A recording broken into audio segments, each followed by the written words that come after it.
What's up, guys? You know the drill. Working on the car, trying to get this thing done.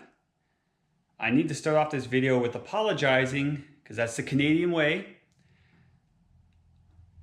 If any part of this video looks a little off, I'm trying to get used to a new camera. So I'm doing the best I can. I'm trying to learn. So bear with me a little bit in this video. Hopefully I get better in the next one. But today we're focusing on the interior some more. More specifically, this area. This area is a problem for me because this car has been cut up a few times, had a few different setups in it, and now I can't fit a factory gauge cluster back in this area.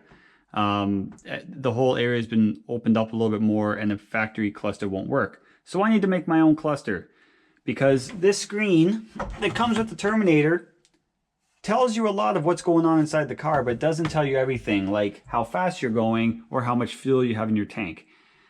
So I need a few gauges thrown in here, and I don't want to be looking at this big gaping area with all the crappy wiring and stuff going on behind it. So we're going to deal with that today. And this is how we're going to deal with it. I made myself a cardboard template. Now this actually didn't take me very long to make, and you'll see I fit it in there. That's what I'm looking to build.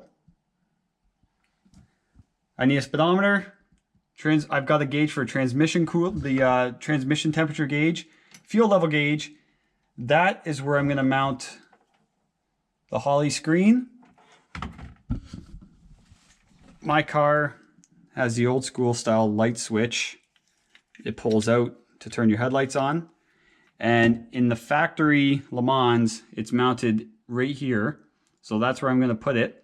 And I'm making this out of steel because this guy, I believe it needs to be grounded to steel. Like this metal bracket right here needs to be touching bare metal. So it's going to get mounted right there. And then I've got my signal lights, which are going to be up there, my turn signal indicators. So, you know, I just took some cardboard and some tape, made myself a template, and then you bring your template over, trace it out on your sheet metal, and this is just thin, like body panel style steel. I think it's like 1/16 of an inch or so, or if not a little smaller. And I just traced out both these pieces. I traced out this, and then I traced out the piece I had coming around, and I got this. Super easy to make, and I just tacked it from the back side. I just tacked it all the way around, and that's what I've come up with so far. And I think I've got it laid out how I want it. And through the steering wheel, I can see my speedometer. I can see these two gauges fine. My steering wheel, my field of vision, the wheel kind of comes up like this. So I want to be able to see these and see this without the steering wheel obstructing it. So I think this is the only thing that's kind of obstructed a bit, but how often am I going to be using that? Like I pop it out once and that's all I got to do, right? These are my gauges. I picked up Autometer gauges. These are not the cheapest to get. I'll tell you that right now. They're not the cheapest, but they do look the nicest. And I wanted matching gauges. So I got the ultralights, and they all have that gray face to them. Right, there's my fuel, trans temp. And then the nice thing about this is I have extra room if I want to add more gauges to it, because I did at one point, I bought a boost gauge, which has, it's not an Autometer, it's a cheap one, but it has a very similar finish to it. It's silver or gray. And I was thinking about putting a boost gauge up here, but I mean, the Holley is going to tell me my boost levels anyway. But that's what I've got going on. So really quickly, like this isn't going to take me very long. All I'm going to do is I'm going to take some Bondo and as if you're caulking a bathtub, I'm just going to take some Bondo and rub it right around into the corner. Let it harden overnight, and then tomorrow I'm going to give it a quick sand, and if I need to add a little bit more to touch up certain spots, I will. But then I'll primer the whole thing, and I got to drill my holes out. And I made one mistake with that. I got too eager when I was getting ready to do all this, and I knew, because this is a 5-inch speedometer, I just assumed that I would need a 5-inch hole saw, which I didn't have at the time. And I mean, I've put in 2-inch gauges, and usually it's just a 2-inch hole or whatever, and away you go. This 5-inch gauge, even though they say it's a 5-inch gauge, it doesn't take a 5-inch hole. So I just today went and bought a 5-inch hole saw, and it's way too big. I read the instructions after I bought that, and it says I need a 4 5/8. So just a tip, if you're putting a big gauge in, read the instructions first. Don't waste your money. And I had a heck of a time trying to find any hardware store, or like up here in Canada, we have Princess Auto. You guys have Harbor Freight. That's where I got this 5-inch from. They don't carry a 4 5/8. Home Depot doesn't carry a 4 5/8, nor does Home Hardware, Rona, everywhere I've looked up. Amazon does, so now I have to wait for Amazon to deliver me a 4 5/8 hole saw.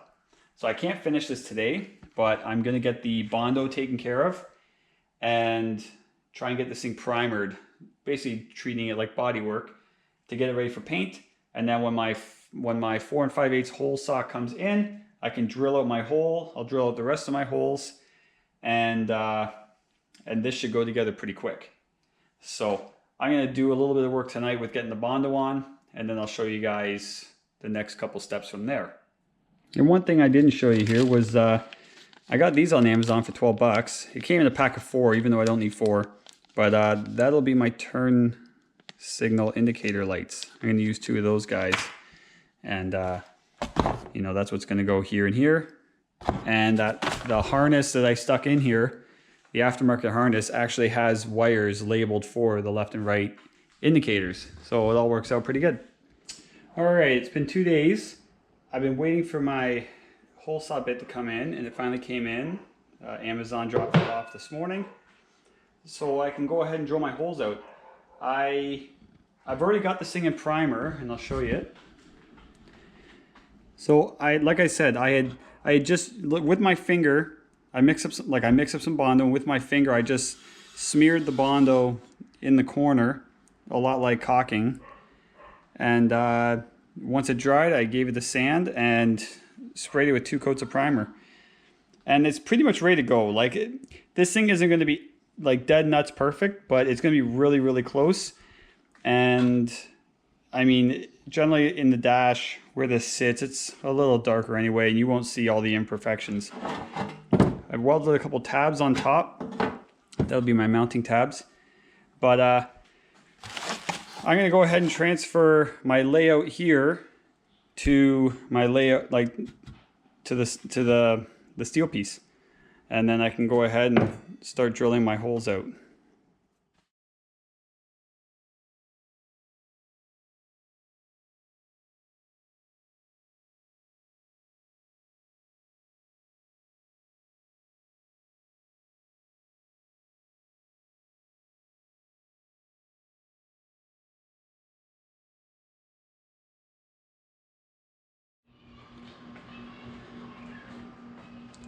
All right, after drilling my holes all out, I did a test fit, and I did have to take my die grinder and clearance the holes a little bit more, but now they fit in there nice and tight.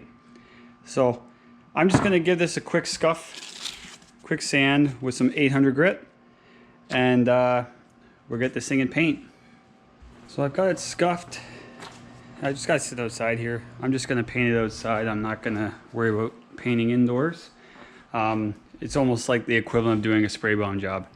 It's just such a small piece. The paint I'm using, I don't know if this is available everywhere, but a local body shop that I get my stuff from sells this.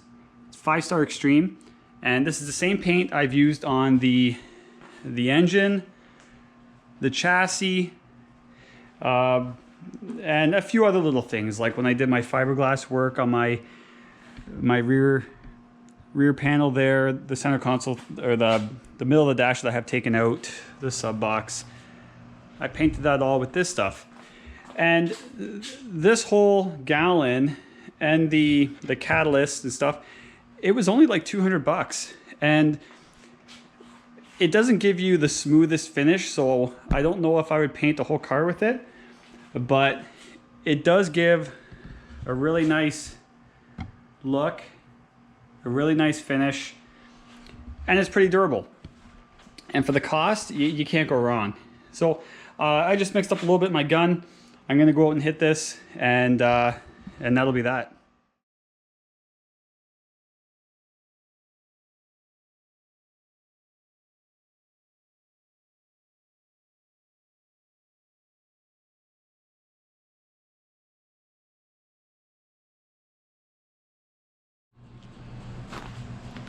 Now hopefully this dries before bugs land on it. But I'm happy with the way it turned out. Look even better with gauges in it. See? Told you it looks better with gauges in it. That is the finished product. Got all 3 gauges put in. I have my 2 signal indicator lights put on. I also have a piece of rubber I stuck around the edge here that's going to be up against the steering column, and this edge up here as well, because you will see the bottom part of this finished edge. And this also rests right up against the center section of my dash that you can see as well. That's painted. I didn't want to scrape it up. And the back side, I already went ahead, and this takes a little while to do. It's very simple though, with your grounds and your powers, and you know, I've got them all ready to go. Got ends on them, and very, very simple. The only thing I have left to do is to plug in my signal wires for all 3 gauges, which, if you remember from one of my previous videos when I put a whole new harness in this car, everything was nicely labeled, and pretty much I've got everything here. I've got my fuel gauge wire. This is going to be the wire for my transmission temperature sensor, and you know, everything was labeled. Gauge, like the ignition power, the, come on, think of the word, the lighting, the dash lighting, everything was labeled. So plugging this in is all very, very simple. And you know, I got my grounds all set to go up here. I've got one more ground to add to it, but I'm gonna get this thing thrown in right now, and hopefully everything fits the way it's supposed to. How's that for a finished product? I think it turned out great. I had to mount this a little lower than I was wanting to, because I have to be able to slide it up and out. So that was as high as I could get it. But everything seems to be functioning. The lights work. Signal lights are bright. We'll see how I like that at night. But everything works. So yeah, I'm more than pleased with how this all turned out. And it really was not hard at all. So if you're ever thinking about putting gauges in your car and you need to know what to do, like as far as how you're going to mount them, this was very simple. To just cut a piece of steel, bend an edge around it, you know, take your time, mark it out, and I mean, looks like it belongs in the car. Now, you don't have to go with odometer gauges because they are more expensive, but I wanted something that looked good, and odometer, you can buy all matching gauges, and you know, they're pretty much the best name in the business. So you can do it cheaper, but that's what I wanted to put in the car, so that's what I put in the car. But that's it for that. that was really one of the last things I had to do to the car before I drove it. So keep an eye out for the next video. It's going to be a good one.